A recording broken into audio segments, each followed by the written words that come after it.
Hey guys, Kyle here. So, just before the show starts, I wanted to mention our Patreon. You can pay us $1 a month as a thank you, as a tip. You can pay $2 a month to get access to one of our bonus content shows, episodes 2 days early, and a secret Discord chat where all of our Patreon donors get to go and hang out and talk with us directly. Then there's a $5 tier that you can donate to get access to a whole bunch more content. We have multiple bonus episodes on there. So please check it out. Patreon.com/itgetsweird. We don't advertise, we don't make money. So check it out and throw some money if you think that would be cool. Thanks.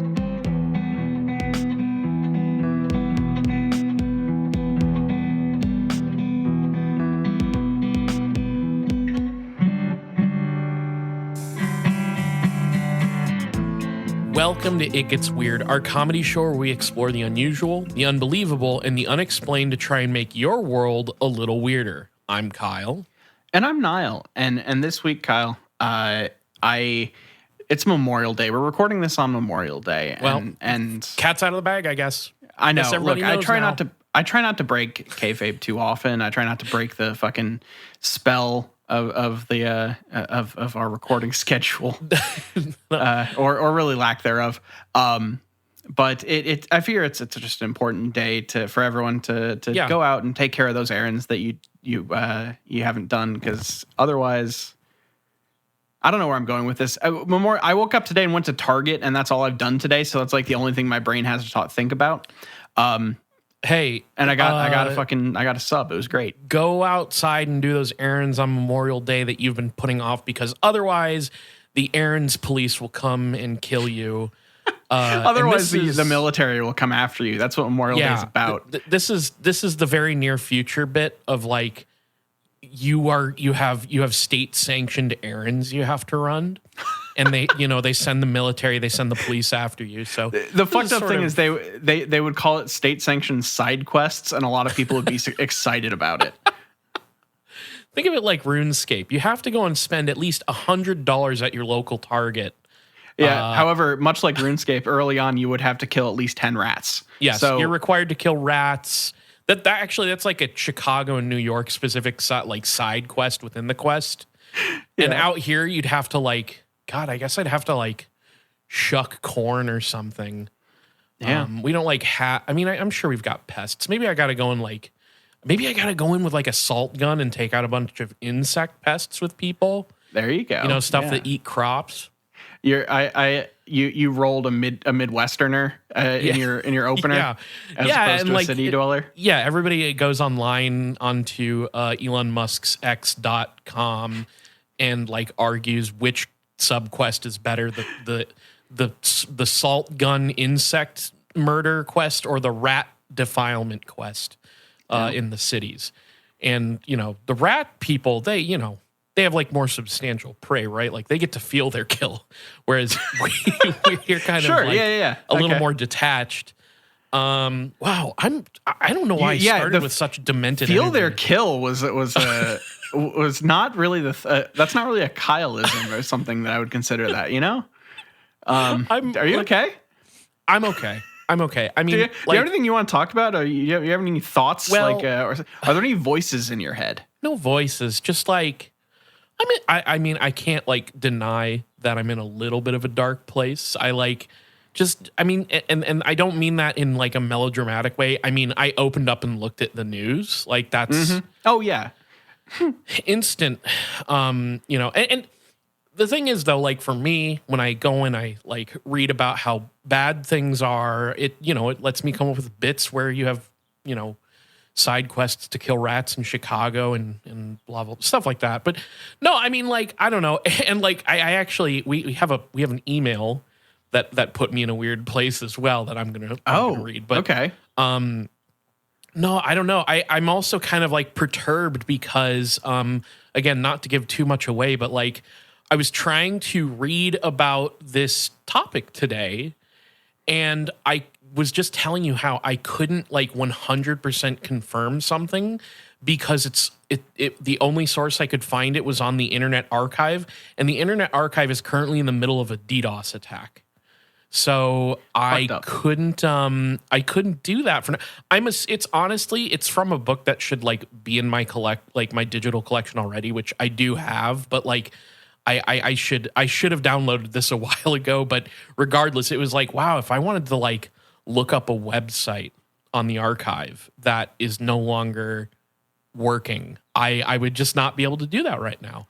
Yeah, anytime that stuff goes, like, you don't think about that stuff all the time, but when when you try to go for it and it's not there, it feels real bad. Yeah, and so like my mind drifted to that guy who writes the Star Wars novels, whose name I don't remember. Comics, who, like, yeah, he's a novelist comics as well. Yeah, and he's the guy who made. Is he the guy who made the? No, that's a different person. I mean, they sound the same. No, I'm guessing you might have the same guy. He's the guy who like. I just remember his tweet where he's like, if you're frumpty fru or whatever, yeah, dingle bopper. But is he the same guy?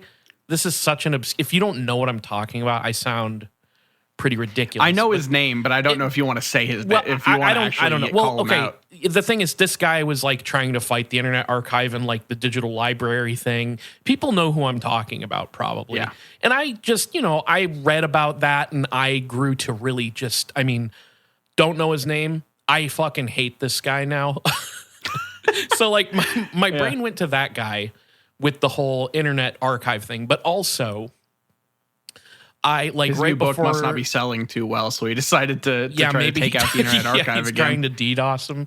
No, and like right before this, I saw. Honestly, we almost had Jules on this episode, and for she had other stuff going on today, so she didn't join us, which is fine. This is only to illustrate the fact that right before I came on this podcast, I saw something that like now that she's not here, it's actually probably good because I know she's a big fan of big fan of Colbert. Yes.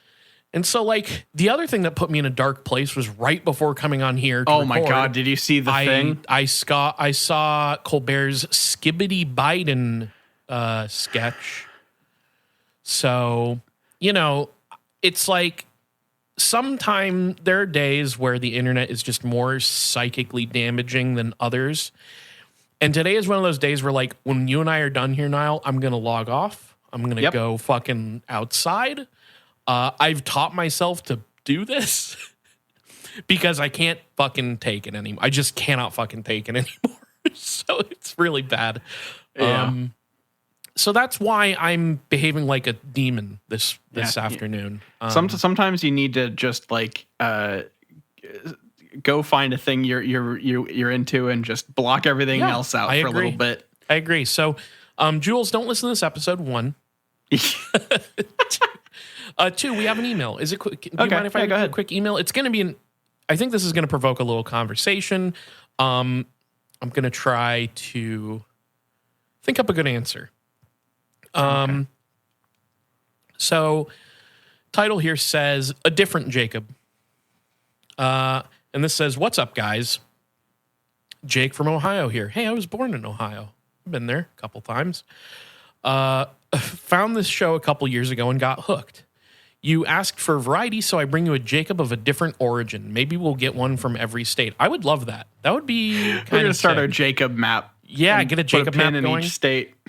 We could start that. We talk about like the cryptid map, like mapping where cryptids are supposedly seen across the the United States. We could just also mark every Jacob on that map too. That would be kind of cool. Right? Let's just build a database of all of our fans' home addresses. Niall, I love where your head's at, and I think that would be a great. Oh, did I say that on the podcast? Shit. Okay. Shit. No. Sorry. Yeah. Maybe talk to me about that one off air. But I do think there is like. Do you ever think about how like there are some humans who give off like a cryptid vibe? Oh, yeah, 100%. Even like some celebrities sort of are like. I'm trying to think of a good example. Like honestly, like Mads Mikkelsen kind of gives off cryptid to me. Yeah, I can see that. Like not because of. Just because of like how he appears in photos sometimes or in like clips where he doesn't realize he's being like, I think of the time that he's they're recording him for like some sort of award that Hannibal got. and it cuts to him and he looks very like spaced out. And so I don't know. There's some people that give off cryptid, but what I'm trying to get at here is that like, Okay. maybe the catch-all name for a cryptid who is a human is a Jacob. That's kind of that's my pitch to you.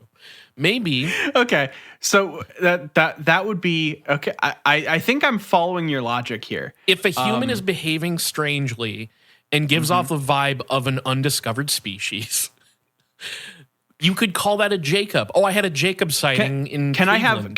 Can I offer one slight Sure. just kind of Always tweak to this? Yeah. Always. I think calling him a Jacob is interesting, but I think to establish for clear communication, I think we can kind of crib from another cryptid and call it a not Jacob. Okay. Oh, I see. Yeah. Okay. Because then it communicates that we're dealing with kind of a cryptid, and that's kind of the not is being used in the were way for werewolf, where it's like modifying the Jacob. It's a modifier, yeah. The thing is, though, like I'm realizing that like this would have to reclassify certain cryptids, things that get grouped into cryptozoology, like injured cold. Yeah, that's the first one I injured thought cold of. becomes a not Jacob. That's like the actual, probably most prominent. Like we have human. you have your different types of you have your like sea monsters, you have your winged cryptids, you have your like bipedal humanoid cryptids, which is usually your Bigfoot, you know. Yeah. So I think having a more straight up humanoid cryptid thing, it would make some sense. I think that's a good and useful part of, maybe that's how our contribution to the cryptid community. It's really good. There's no like angle of this that's bad, confusing, or So back to the email. Jacob says, I've been interested in cryptozoology. Oh, that's perfect, because I'm doing one of those today.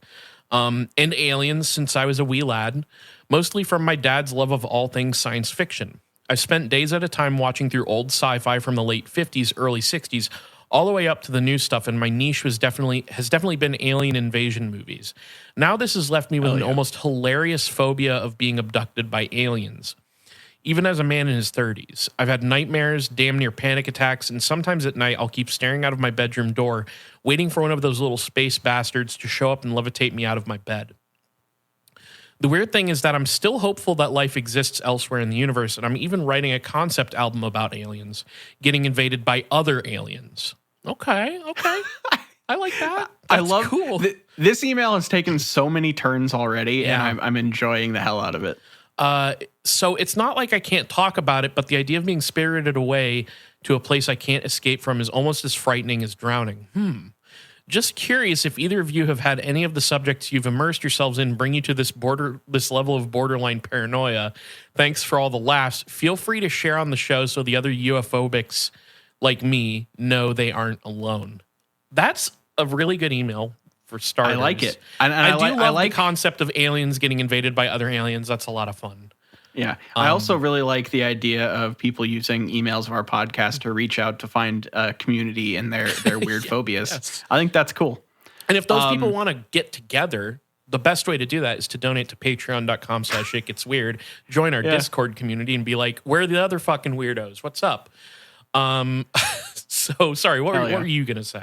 No, I really like that as a concept, because like it's the closest I've come is not paranoia of like aliens or cryptids or anything, but looking at Project Serpo and then also pretty soon after learning about the octopus, like getting really into deep. Hold on a second. Are you confusing Project Serpo with something else? Because Project Serpo is the alien, like I want to say, not jump room. I am. But what are you thinking of? Because I think I know what you're talking about. Like the paramilitary installations throughout Europe to destabilize the region post World War II. Operation Gladio. Jesus Christ, not Serpo. Serpo, there's a Serpo. There's a big difference there. Serpo, if I remember correctly, Niall, is the project that, like, when people looked into it, they traced the IP address of the person promoting it back to Richard Doty.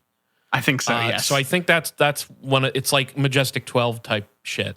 Yeah. But sorry, go ahead. You're talking about Gladio. Yeah. Gladio. Oh my God. Yeah. Like find Gladio, and then like a week later, looking into octopus, I almost had a break of like, I don't know how much more I can do like governmental conspiracies for a while, because it just gets it imagines the world in such a dark way. Yeah, and I'm going to say something very similar, because I kind of avoided, like, well, I didn't avoid, but like when you think about stuff in that vein, because there's like sort of a, how do I describe this? I've found that there is a pretty big divide between leftist conspiracy theorizing and right-wing fringe Alex Jones type conspiracy theorizing. But I think, like, from the perspective of like the layman, it can be easily conflated. Yes. I covered a number of like really Looney Tunes,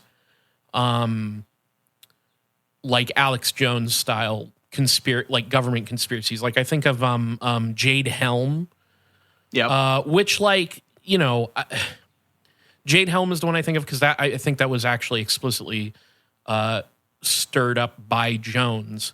But I think the big turning point for me was reading about COINTELPRO, which you will mostly find discussed from sort of a leftist perspective. Mostly. I mean, I'm assuming there has to be some right-wing takes on that. I don't want to read them. I don't care about that. But like my introduction to a different version of the deep state was like more of a leftist take on like the government wants to like suppress and kill, you know, anything that exposes their, you know, they want to suppress like revolutionary potential. They want to suppress revolutionary, like whatever. You see what I'm saying, right? So yeah. I also fell way deep into the octopus for one, but a bunch of other shit.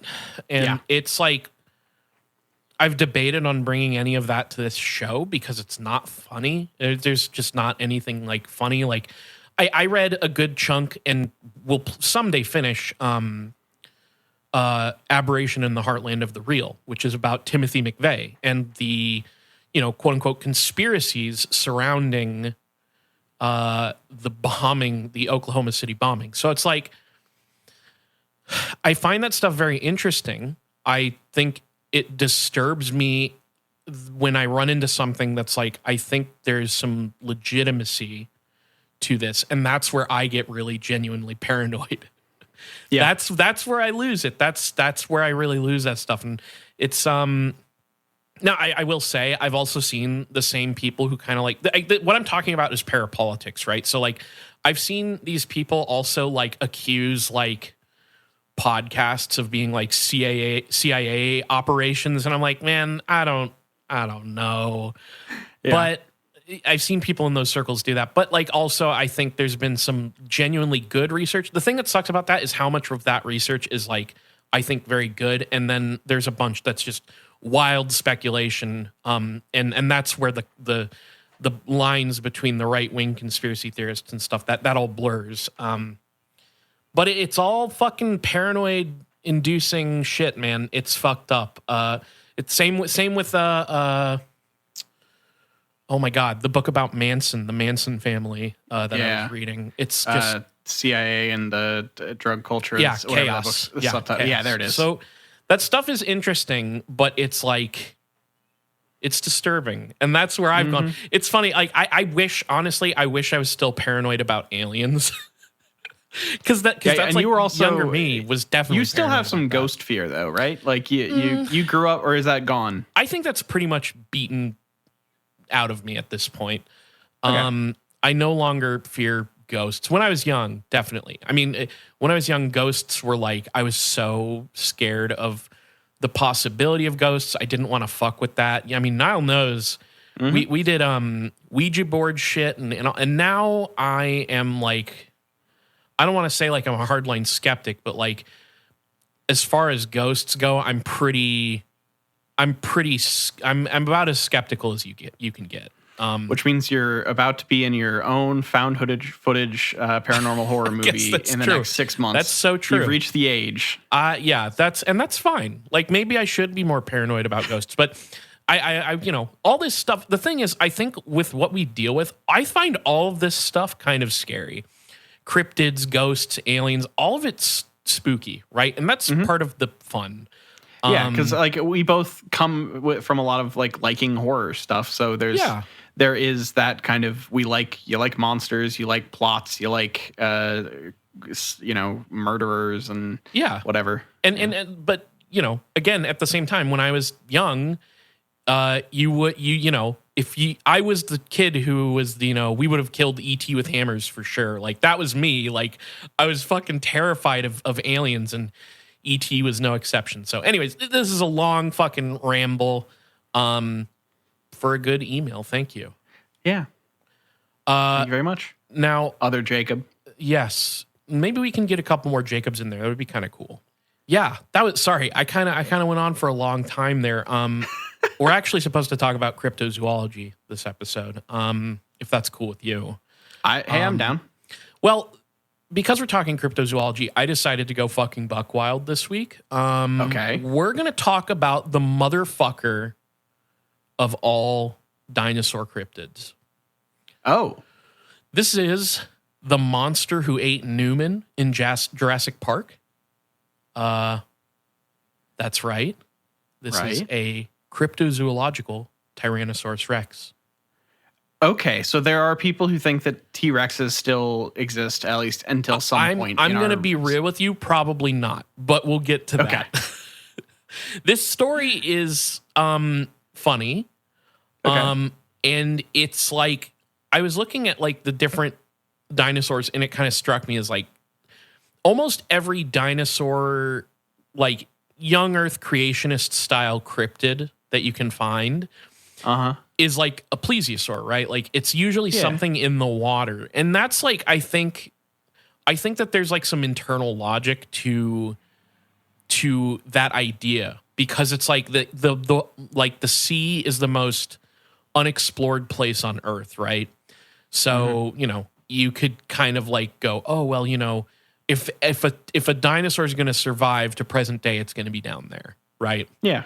Makes sense. There's like a lot of, there's a whole ecosystem down a certain depth of stuff they had no idea about for a very, very, very, very long time. So. Yeah, exactly. Now, I'm not saying that dinosaurs have survived to present day, but like that, like I said, there's like a logic to it. So I was like, well, what's the most like illogical dinosaur to have survived to present day? And I think it's got to be the T-Rex. Okay, I don't know if you know this, because I don't know how much you keep up with dinosaurs. If you do, Yeah. Is T-Rex one of the ones that now we're not certain existed as it did, or is that? That's a good question. I don't actually know. I think T-Rex is a legitimate dinosaur. Okay. It was the like Bronchiosaurus stuff that they were like really, it kind of got uncertain for a while which ones existed and yada yada. I don't remember, and honestly I wish we had Garrett for this episode because he would know off the dome.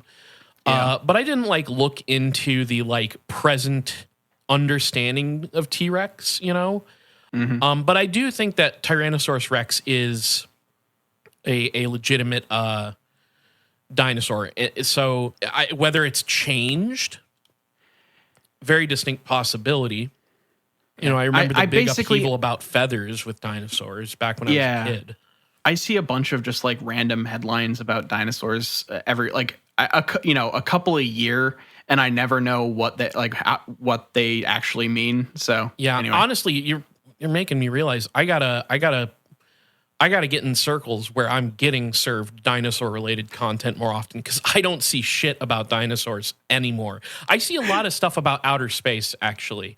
I get that my too. phone serves me a lot of stuff about, like, we found the fucked up planet that is made of, like, gas that kills you instantly. Check this out. And, that's what I get in my news, but I would love some more dinosaur content. So to the NSA agent who listens from my phone, think about it.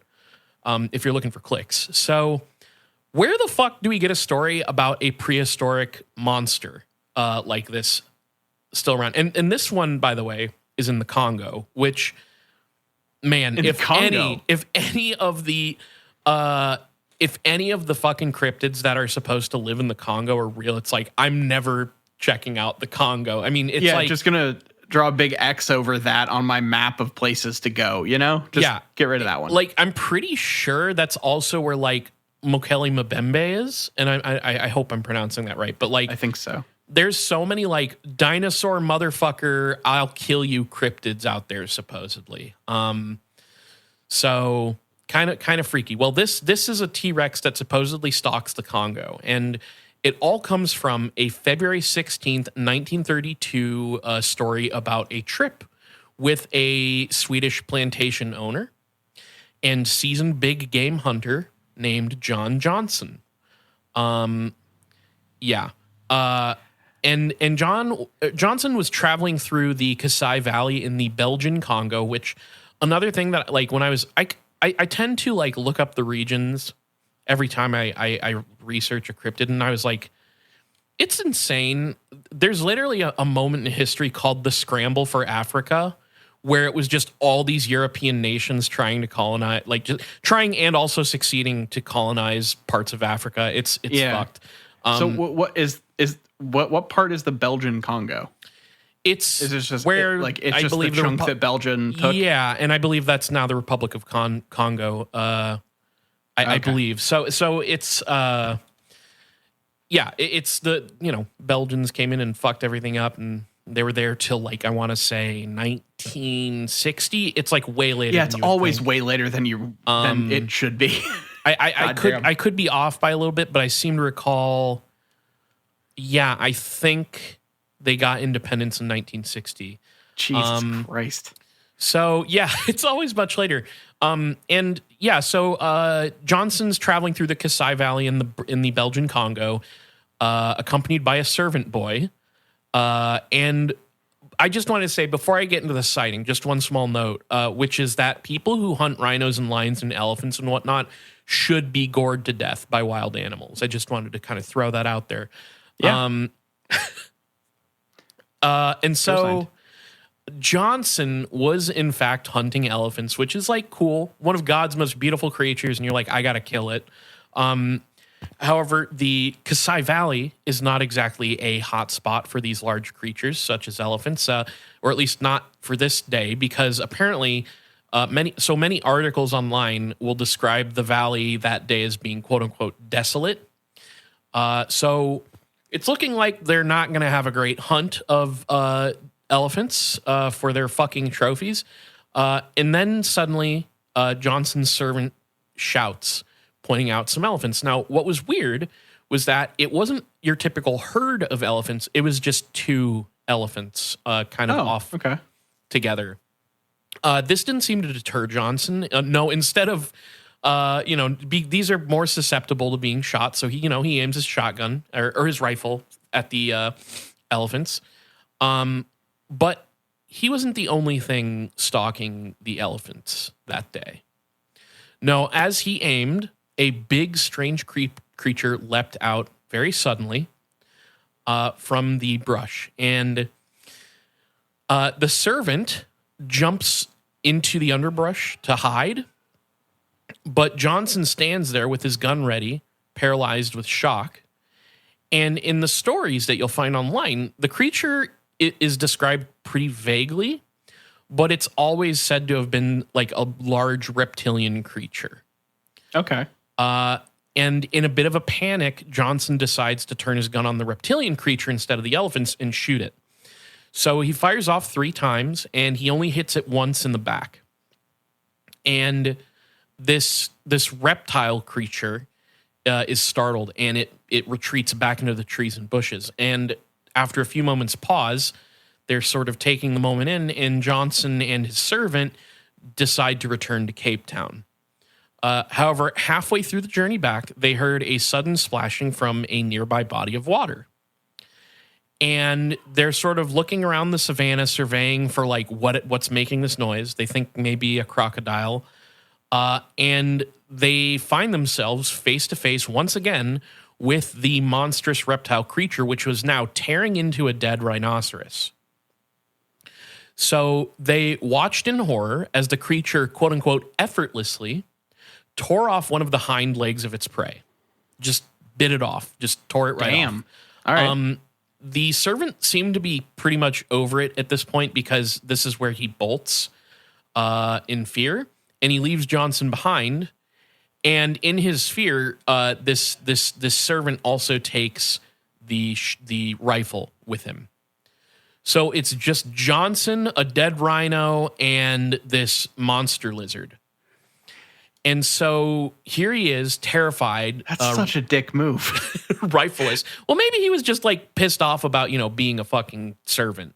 Yeah, I mean, that's fair. That's we'll get to the actual article that like has his quotes about the incident in a moment, but like he's like my servant boy. He's my gun boy, basically. Oh, then yeah, fuck so it's him. like, of course, Yeah. like yeah, then fuck him. I can't He can help. deal with this. This is nature coming back to bite him. Yeah, if only literally. Yeah.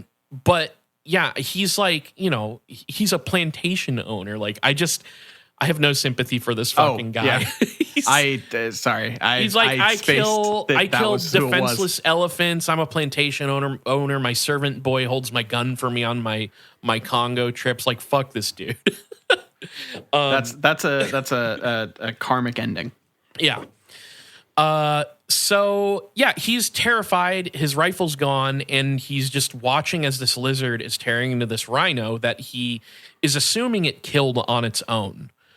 That may or may not be true, but that seems to be the assumption that's made. And so instead of running, he reaches into his pack and pushes past his fear and is courageous and produces his camera. Okay. And he takes a snapshot of the cryptid dinosaur before it then submerges into the lake, disappearing.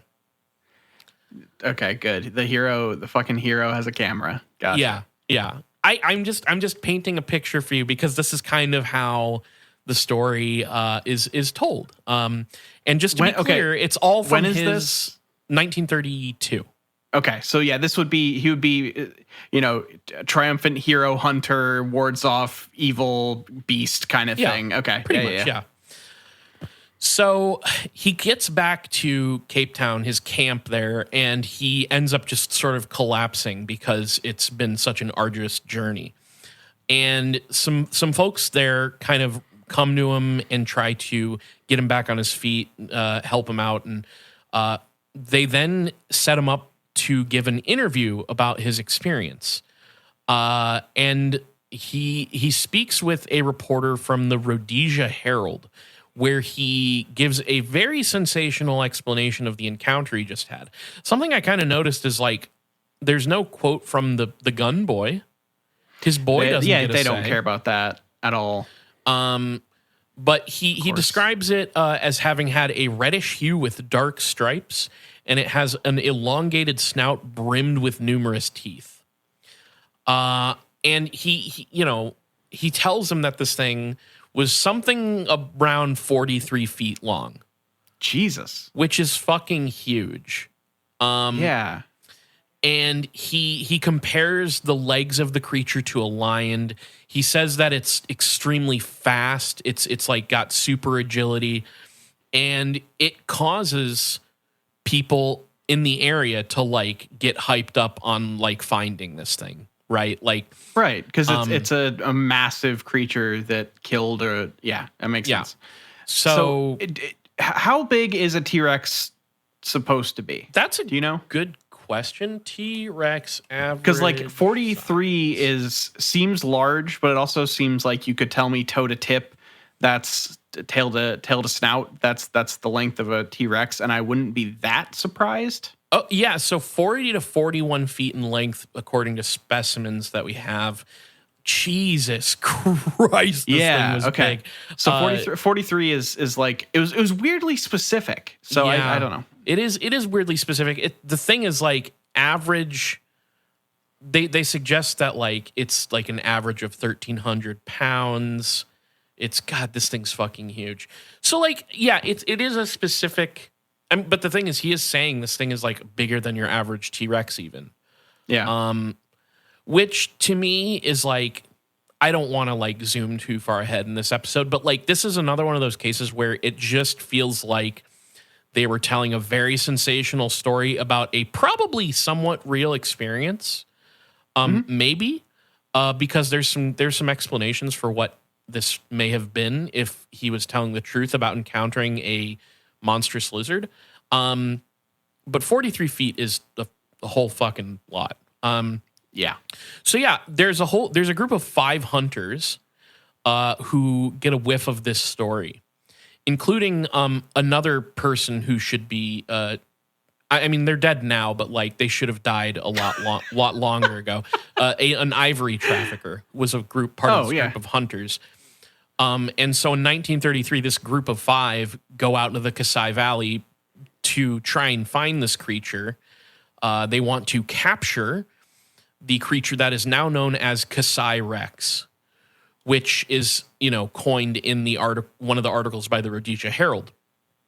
And at this point in time, people are thinking that the thing is probably some sort of extra big crocodile. Okay. And there's a lot of different reasons. I mean, beyond just like the thrill of, killing God's beautiful creatures, they're like, well, we can sell crocodile skin. And also this thing's huge. So like there's sort of a I don't know, pride, I guess. Like it's like taking down the monster of the Congo or whatever, It also would be a lot of meat if they like alligator. So. Sure, which alligator's fine. I've never had crocodile. I'm assuming crocodile meat's similar. Crocodile fine, yeah. But I had alligator once. It does not have to be. What if crocodile is just like entirely poisonous to humans, whereas alligators like taste good? It's sort of like the puffer fish. You have to like cook it in a very certain way, or else. Yeah. So like a bunch of people were like, "Damn, this alligator's looking kind of good. Maybe we fry that up." And it fucks them I'm just up. imagining like Hercule Poirot like gathering a room full of rich people together, and like the big reveal is that it was alligator was swapped for crocodile and killed some guy, and but they were close enough that it would pass notice. That would be so good. I wish we lived in the world that we make up in our heads sometimes, Niall. Yeah. Imagine it. Look, all that AI bullshit. Just think about it. Put it in your brain, and you don't need to like kill fucking everything to churn it out AI. Yeah, if only crocodiles were toxic to humans. That is kind of the big ask of this scenario, isn't it? I genuinely don't know if you've had crocodile. Like I feel like because we have alligators here, right? Like I don't. This is so stupid of me. I don't know if we have crocodiles in the U.S. I truly don't know. I know we have alligators. That I'm certain of, and I've had alligator once, like I said, but it was like a Cajun style dish, and it was good. But it was also like, have you ever eaten something where you're like, I really can't get past the thing that I'm eating? Yes, like in middle school. Okay, so in middle school, Niall. We had a day where I can't remember like what the whole point of it was. I mean, I can kind of guess at what it was, but like basically people were like put up in like groups of 2 or 3 and were made to make to bring food to like an event at school. And it was supposed to be food from like different places in the world. And I remember it was like me and one of my friends, we made churros, but then I made churros for a similar thing. Oh, really? With one of my friends. Yeah. That's insane. That's one of those things that like could convince me of like synchronicity. I also think churros are like an easy thing. Like Sure, and they're taste easy to good. make, and they're kind of flashy. They're very good too. Yeah, they are good. But the thing that I had where I couldn't get past it was a soft shell crab sandwich. Really? Yeah, the soft shell. Oh, like, because you're the fact eating that the it's just shell? like the whole like thing. It I don't know. It just Interesting. It weirded me out. And because when you get soft shell crab, it's served up like whole, right? Like Yeah. it's the whole thing. Damn. I don't know if that would be kind of weird for me too. But I also want to add to that, I fucking love good crab. So That's the thing. I like crab, but it's weird. But no, I remember somebody did, I want to say France as their like location to make food for. And they like came up to me and they're like, "Oh, eat this." And it was like a little fried thing. And I was like, just tell me what it is. And they're like, no, eat it. It's good. Just eat it. Don't. And we like fought back and forth for a little bit. And then I finally gave in and I ate it. And it kind of tasted like chicken. And they're like, "Aha, that's frog legs." Oh, okay. And I was like, my guess was it was going to be snake. It was going to be escargot, but frog legs is the other good thing. Yeah. And like, honestly, I don't really have anything. I mean, I kind of have. Frogs are one of those creatures that to me mentally are like off limits for eating because I love them. But like at the same time, I also have to acknowledge that like when I've encountered cows, I've really loved them because they're That's very the thing. sweet creatures. Jules makes a very good point. Now, Jules has been a vegetarian of some degree, of some stripe through a good portion of her life. And whenever I bring up stuff like this, she just basically was like, yeah, you're eating meat at all the times. If you can't handle it with some of the steps removed, then I get it. That's something you need to think about. I don't.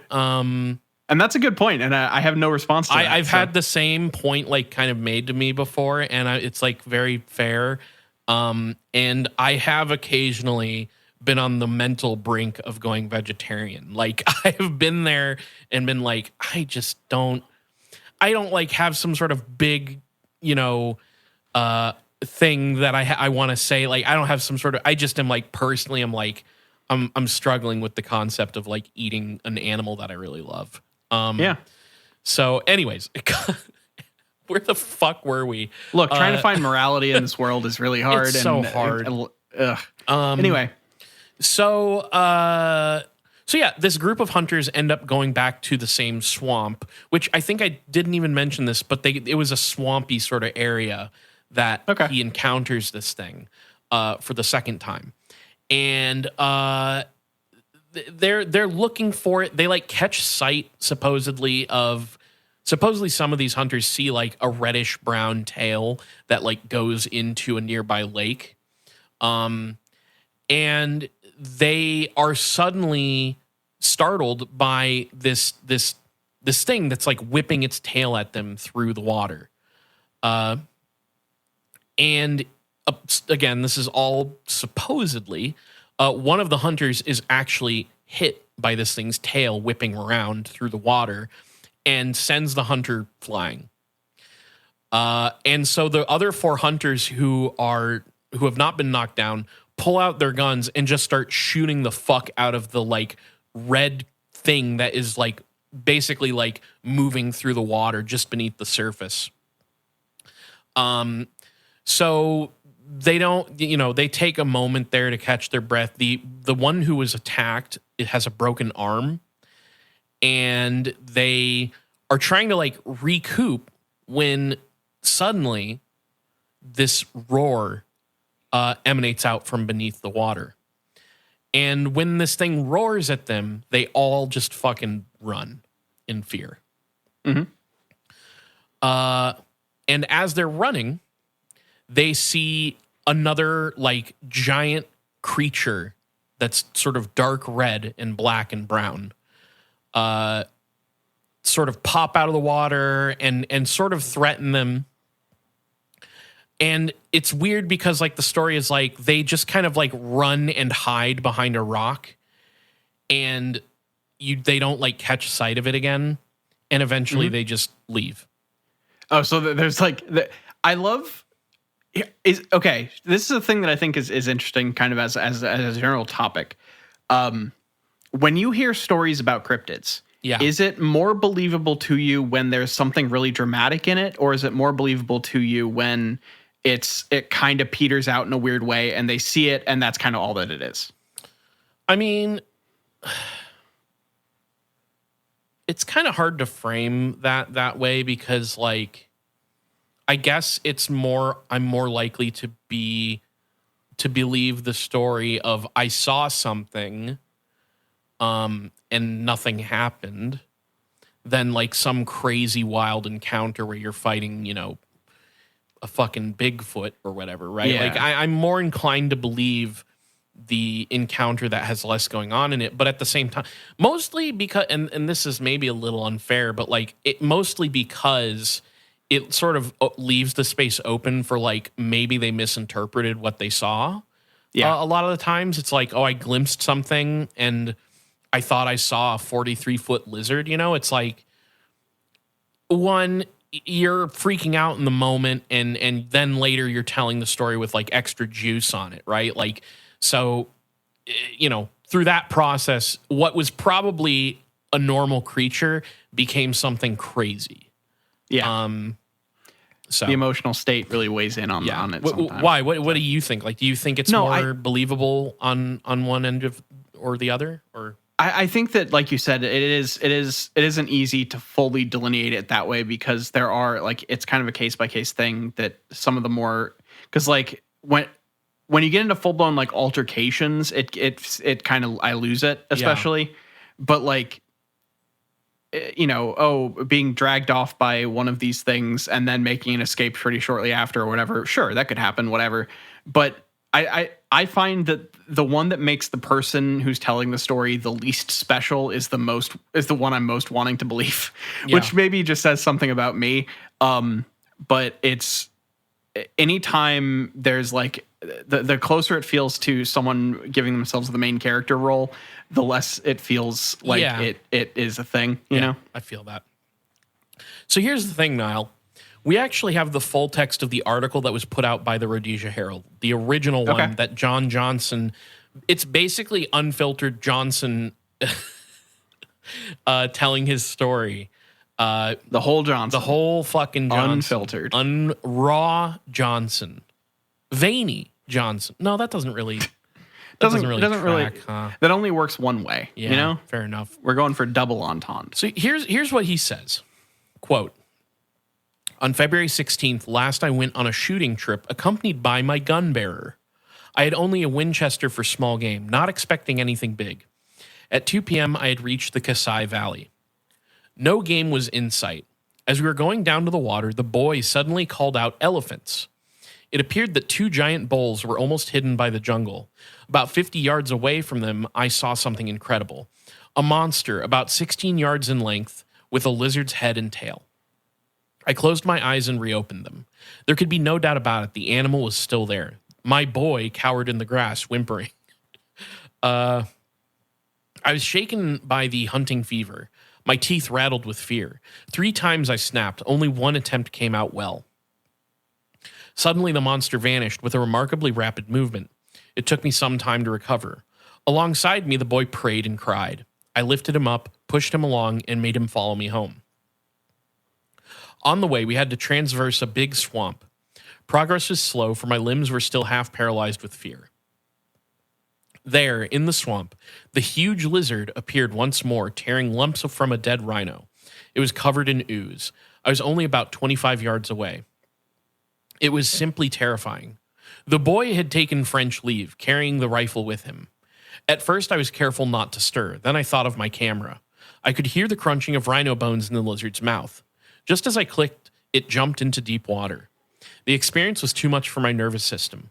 Completely exhausted, I sank down behind the bush that had given me shelter. Blackness reigned before my eyes. The animal's phenomenally rapid motion was the most awe-inspiring thing I have ever seen. I must have looked like one demented when at last I regained camp. Metcalf, who is the boss there, said I approached him, waving the camera about in a silly way and emitting unintelligible sounds. I dare say I did. For 8 days, I lay in a fever, unconscious nearly all the time. So right there, that's the original text. And what I noticed about this text is how much gets elaborated between this report and what people online say happened. There's extra it's already like a pretty sensational story, right? But like by the time it reaches the internet and people are like going to thesaurus.com to like change the text to something that like makes it legally distinct, they add a lot to it, right? Like they add little flourishes and details that like I don't know if they realize.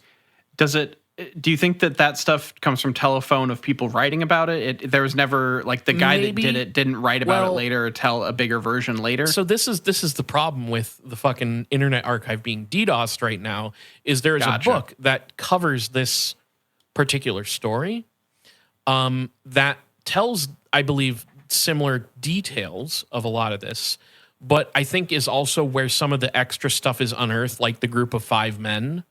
Who the 5 hunters who go out looking for this thing. Like, I wish I could access this book right now, but I don't physically own it.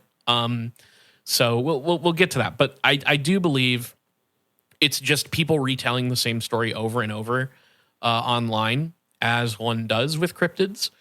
And sometimes every once in a while you get people who will, I mean, I don't know how else to describe it. It literally reads sometimes like they're like, I need to change 1 or 2 specific words in this sentence so that it is distinct from the article I'm pulling from. So that then I can pass it off on, my cryptid, wiki or blog or whatever, right? So there's one other possible sighting of the Kasai Rex that I was able to find, and this is the story of another big game safari hunter asshole type, Robert Henderson. And here's another one where like I also got like weird extra details where like there was like editorializing in the description of this story for whatever reason, where they're just like going like, it should be said that at the time hunting these kinds of animals was actually legal. It's not actually a crime at the time. And it's like, okay, like I it's a really weird thing where like I feel like them adding the little editorial things to, like, I feel like in a normal article you would just be like, while at the current time this was not considered a crime, later on it was like, I feel like if you felt compelled to contextualize big game hunting from the 1930s to the 1950s, like you would have, I don't know, it's just written in a very strange way that makes it sound like they're going to bat for big game hunters, which I can't fathom somebody going online and doing unless they're like Eric Trump. So I don't know. Yeah. I mean, I guess there has to be like rich kids, like, it's still a thing. Go online and like, do bad faith posting about big game hunting. So, but what do I know? It's not really a circle I'm familiar with. But point is, it's like written very strangely. So because here, let me just read verbatim what it says right at the front here. It says, quote, Robert Henderson was considered a great hunter, an expert zoologist who had over 100 animal heads that he himself had hunted during his safaris. Although everything is different now, it should be mentioned that hunting at that time was not considered a crime, but rather a hobby. And it's like, I feel like a rational person hears he has 100 animal heads that he owns should be like, well, this person obviously needs to be in jail. Yeah. But whatever. So it's the 1950s, and this Robert Henderson guy is like, I'm going to go to Africa and I'm going to go to the Congo and I'm going to hunt some big game. The trip gets delayed. I guess his wife dies in 1950. So he moves the trip to 1951 and he ends up in the Kasai Valley. He has a camp at Mutombo Lamata, which is a town. And oh God, the weird little details here, because apparently the only thing that would really bring him joy anymore after the death of his wife was doing this hunting, right? So he gets 5 men to join him in the Kasai Valley to do some hunting. And he's going by a river in a Jeep.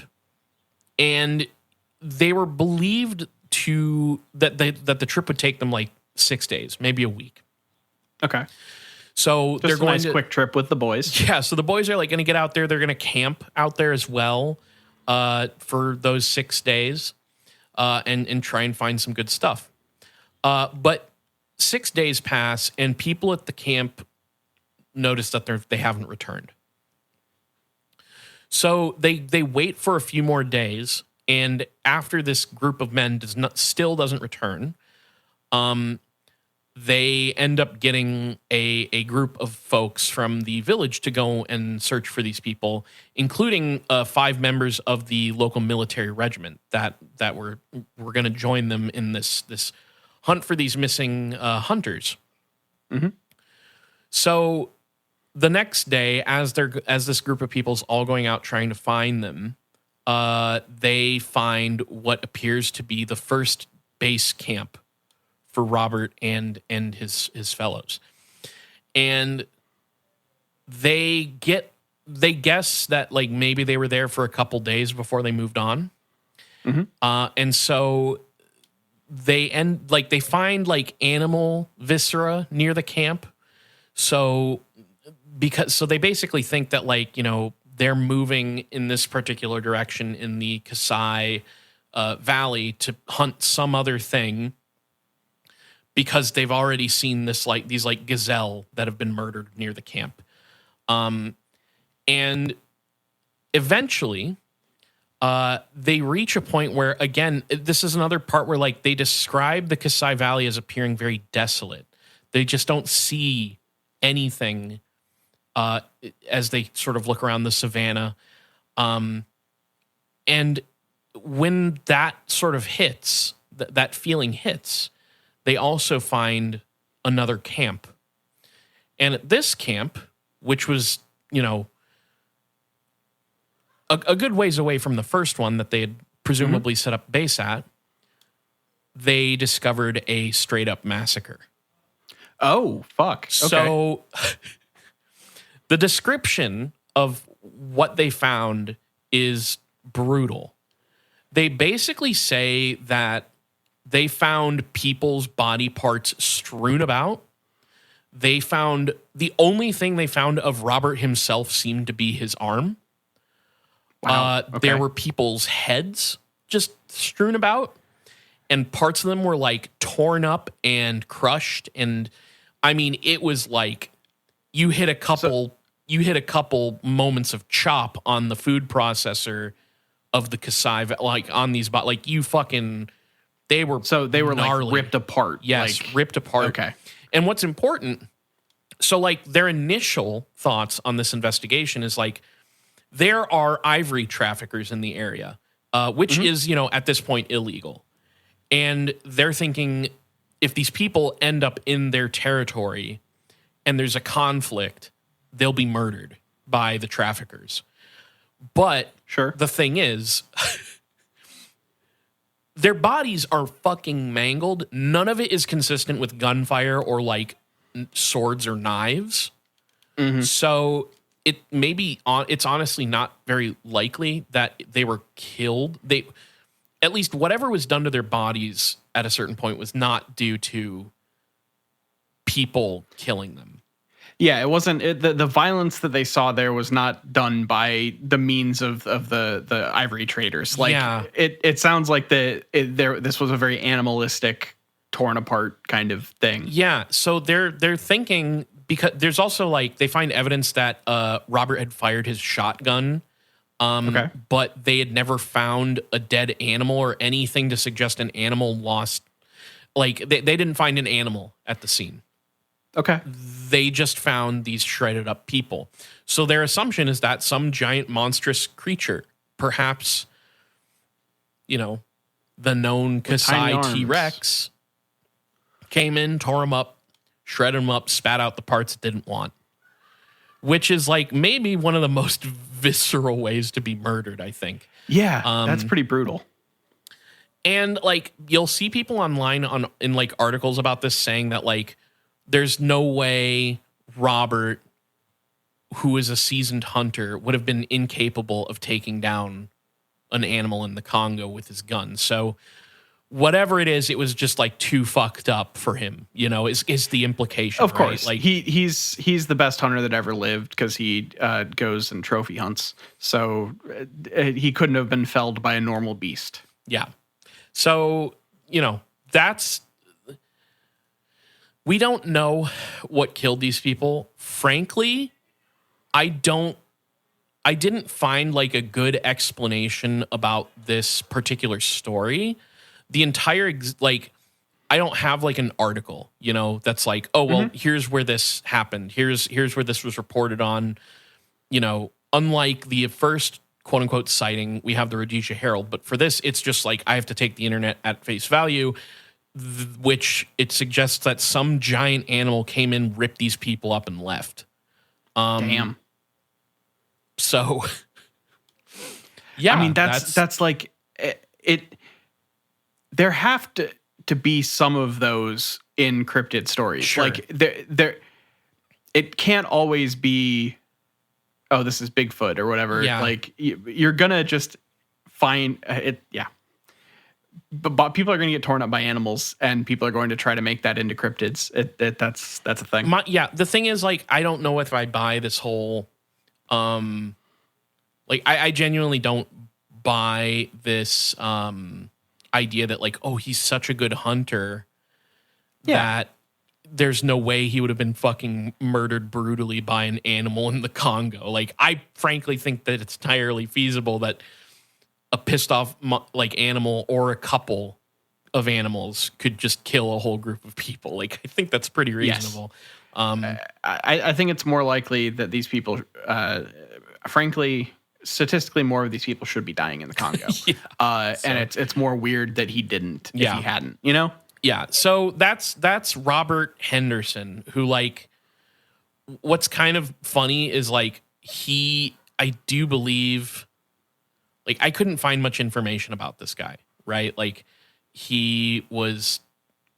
I couldn't, like, usually it's like if you're a notable zoologist or whatever, you have a blurb somewhere.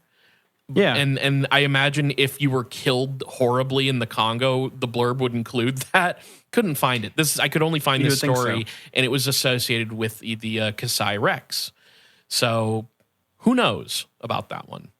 This is another one where, like, I almost feel like I need to find a cryptid book where somebody has like gone and talked to somebody about the story. So, how legitimate is the T-Rex theory of the Kasai Rex monster of the Congo? Not very. So the Kasai Rex, if it's being associated with the T-Rex, that means it is associated with the theropod classification, which would be the dinosaur subgroup that contains all flesh-eating dinosaurs.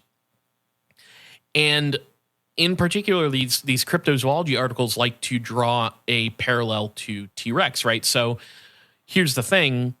No Tyrannosaurus species has ever been found living in Africa. We have nothing to suggest that ever happened.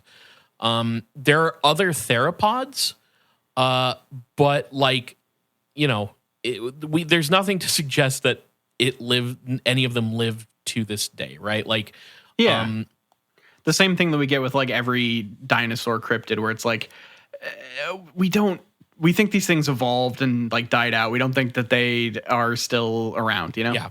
So, like, there were theropods that were, like, similar, living in this area of Africa in, like, various periods. But like in early Cretaceous, there's a whole thing. And that's interesting, but, like, we have no reason to believe there's a theropod living in the Congo. One of them got Army of Darkness and, like, it was sealed up in a cave for, like, thousands and thousands of years. Exactly. Now, as far as the two sightings that I talked about, these two stories, and the photos, I would like to go back to the supposed photo of the Kasai Rex, because there's, like, there's three that go around, and I'm just going to describe them to you. And all three of these photos get sent around the internet and then put in various articles saying this is the Kasai Rex. This was the photo snapped in 1932 that, for some people proves its existence. So I'm going to go with the two that are very much fakes. So there's one that's, like, I don't know where this one came from. It looks like they took the negatives of maybe an alligator or a crocodile. Like, they took an image of a crocodile or whatever, and they flipped it so it was like a negative image. That's really what it looks like. And it's, like, small and shitty, and it's I don't know why this one spreads around or where it came from, but the point is it's not the original photo that like John Johnson claims to have snapped. It's just not the one. Okay. But it gets associated with this story. The other one's a little more interesting because there's a photo that gets posted around that like very much more explicitly looks like a T-Rex. It's a photo of a T-Rex on top of a rhinoceros. It's a very old and like tattered photo and stuff. Now, here's the thing. This was not intended as a hoax image, but for whatever reason ended up getting attached to the Kasai Rex story. Okay. It was basically it was created in Photoshop by a guy who goes by the name Finbar, and that they had used a model that was created by another artist who goes by the name Yari Warrior.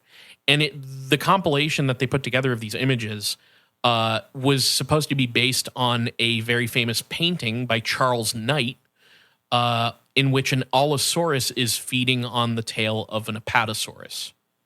So it's like there's a painting that you can find of these dinosaurs out in a field, and one's feeding on the other. And so this person had made this like mock-up image, not to put, pull the wool over anybody's eyes. They were just using 3D modeling and came up with this image, and then it got fucked up online and turned into this thing. Okay. Now here's the kicker of all this. The actual original photo taken by Johnson, you can find it, and I'll send it to you. And what it shows is a big lizard creature on top of a rhino, and it's black and white, and it's kind of fuzzy. We have determined exactly what this photo is. Oh, this is straight up. I don't know exactly who put this photo out, whether it was like John Johnson himself or somebody else. That would be interesting to know. And if somebody out there knows where this came from exactly, I would love to know that. What this is somebody took an actual photo from a magazine of a monitor lizard, cut it out. You can see where it's cut in the image. Actually, you can see like the part, like the kind of cut parts, and they superimposed it and pasted it over a photo of a dead or sleeping rhino. Interesting. Okay. But this is the one that, like, I guess is somehow Johnson's claim of a real photo. So maybe Johnson did this one. It's a little fuzzy to me. Because like where exactly it came from, but that's the one that is the quote real one. Yes, this is the quote unquote real photo. And it is also decidedly fake. So I guess what I'm saying is, and this is where I also need to bring up the thing that I was trying to find through the archive. Bernard Heuvelmans, who is the one of the fathers of cryptozoology, if not the father of cryptozoology. He wrote a book called On the Track of Unknown Animals. This is the book that I was trying to fucking get access to today, that I couldn't, because they have a section in there talking about the Kasai Rex. But what I can tell you is that Heuvelmans came to the conclusion a very long time ago, the Kasai Rex is pure fabrication. It is a hoax. So it's been debunked for a long, long time. Yes. But the story lives on. It's a fun, like, I think people like it because, like, the thing is, I don't think anybody talking about it, I think most people talking about this story online to this day are just into dinosaurs, man. Yeah, and the idea of like a dinosaur coming up out of a swamp in modern day and attacking, come up out the water like that's a dolphin. Fucking wild. It is crazy. Like it's Godzilla. Like it's fucking exactly. It's fun, and right? so that's like, cool. I think a lot of the dinosaurs, when you're not a young Earth creationist, you're probably just like an avid dinosaur lover, right? Like you like stories of dinosaurs. So it sort of makes sense to juxtapose these long extinct creatures with like modern life. It makes sense to put them, be like, what if they were there? But I do think it's a fun story. I think it's fun because, I get to shit on these big game hunter types as well. But also, like, who doesn't like, people love dinosaurs. Dinosaurs are fucking cool. And the Kasai Rex is a fun story, I guess. Yeah, it's a fun tale that is totally not true. Look, it's the cryptozoology equivalent of junk food. Yeah, exactly. And I like those stories though. They're fun. of course. And Niall, with that being said, speaking of junk food, how do you feel about a big question? Let's take it up. This is a big question that comes to us. Weird way to respond to that. No, what it's the perfect. Fuck? All it's right. perfect. This is a big question that comes to us from Jacob C. Oh, we hey. stored it away. We said we'll use Stored it it away. So I'm going to use it now because it is a cryptid question. Niall, what convenience store junk food would be a favorite for which cryptid? Okay.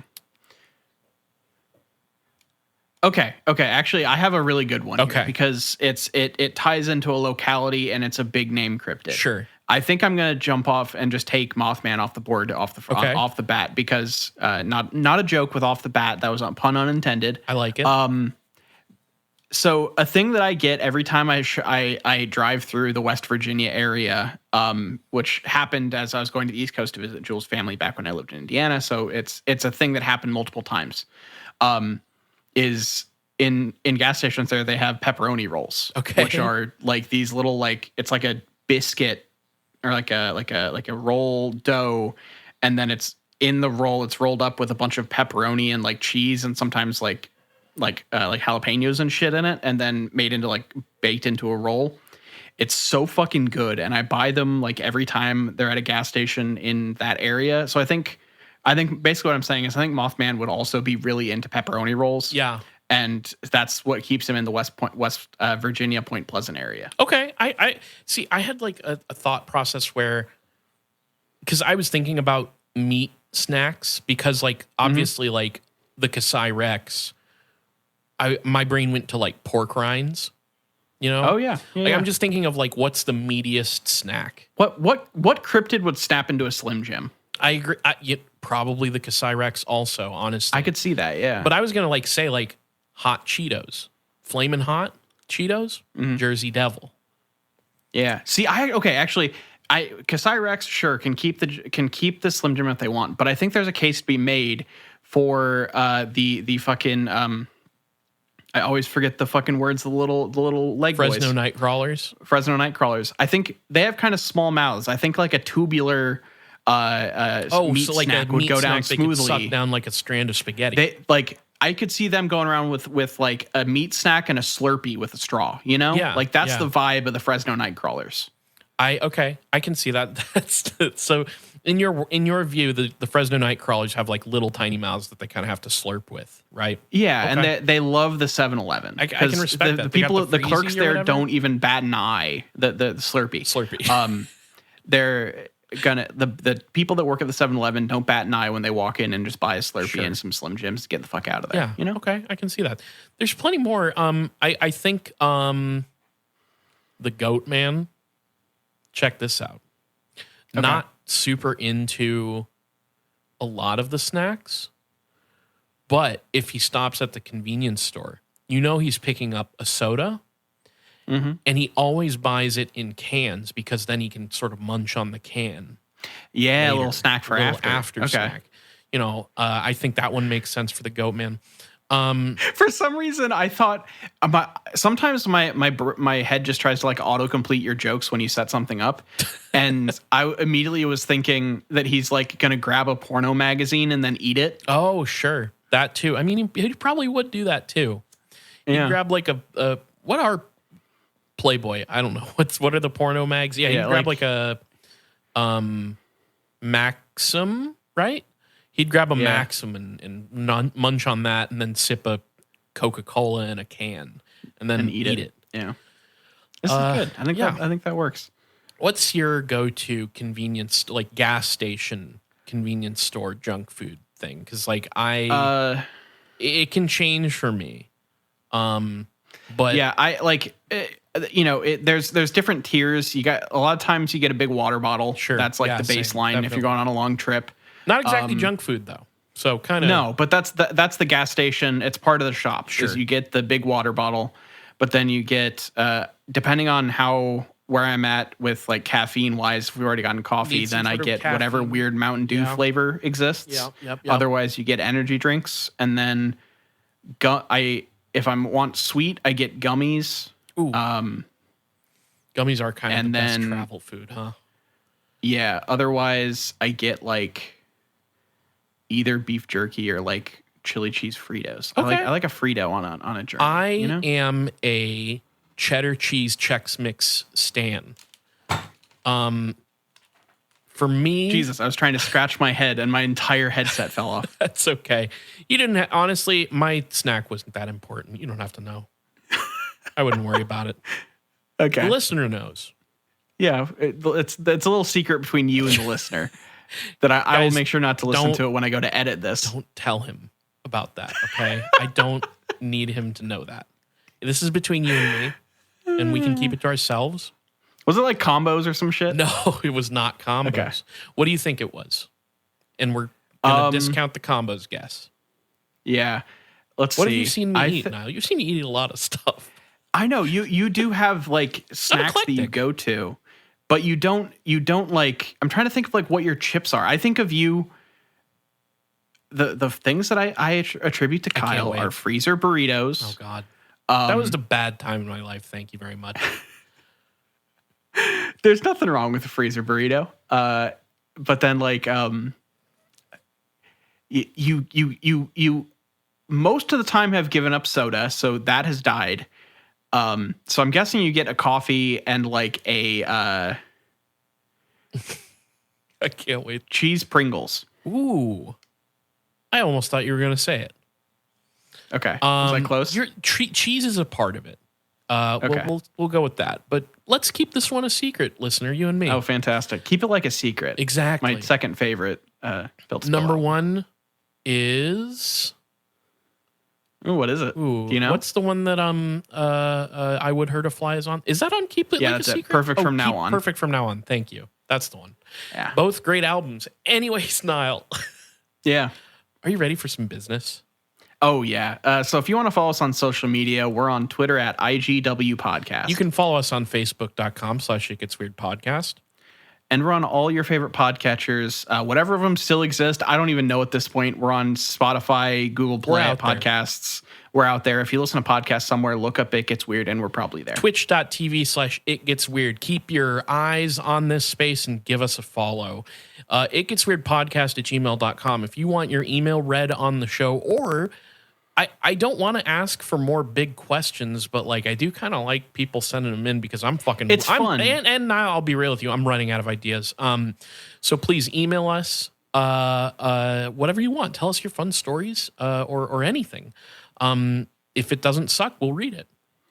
Patreon.com/It Gets Weird. We have a $2 tier and a $5 tier. At the $2 tier, you can access It Gets Weird TV, where right now we are watching the X-Files Season 2. We're getting closer to the back. We're in the back half of the season now, and it's been a lot of fun. So join us for discussions about the X-Files. At the $5 tier, you get access to another show in the off weeks of It Gets Weird TV. So it's a shit. I don't know how much fucking bonus content we have on our feed, but it's like a crazy amount at this point. It's a ridiculous. Someone gave us an hour count a while ago, like a year or two ago, and it baffled me then. Yeah. So So check it out. $5 tier, $2 tier, whether you donate, regardless to what tier you donate to, you get access to the main show 2 days early on Friday instead of Sunday, and you get access to the Discord where you can meet up with other like-minded weirdos talking about all kinds of stuff like cryptids, UFOs, the paranormal, whatever.